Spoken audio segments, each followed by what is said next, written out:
How y'all doing? I was at a gun show today. I'm not sure if I got ripped off or what, but I'm looking for ammunition for the 5.7.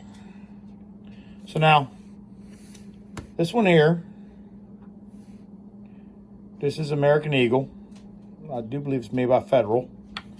40 grain, jacketed, full metal jacket, sorry.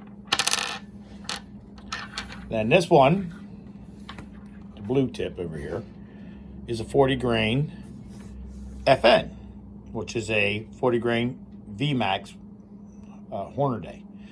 The one in the middle there, if you see the box behind you, this guy kept telling me that this 1916 Bravo is a very known round.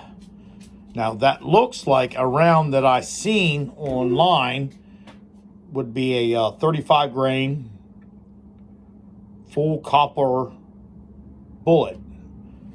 But this guy says, it's right there on the, it says it's 56 grain. You guys ever heard of these people?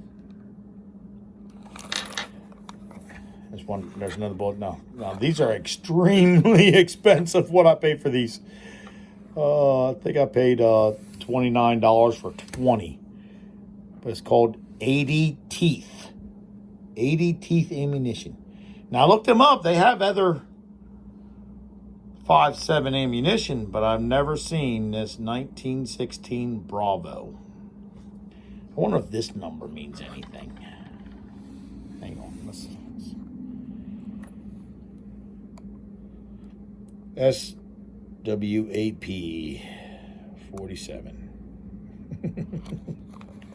I'm wondering, did this guy just buy some other 5.7 ammunition, put a sticker on it, and rip me off?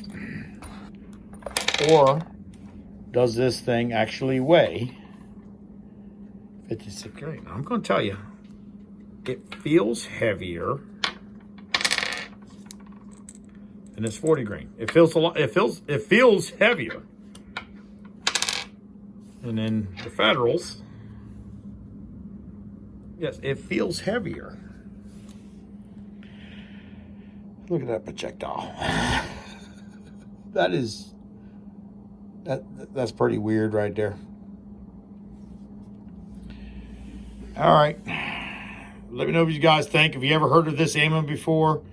80 teeth. 56 grain.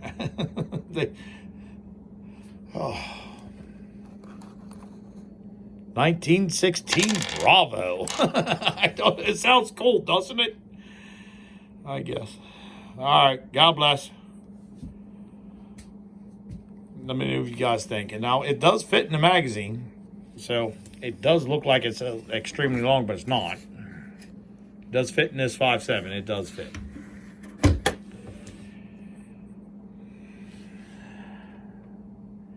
All right.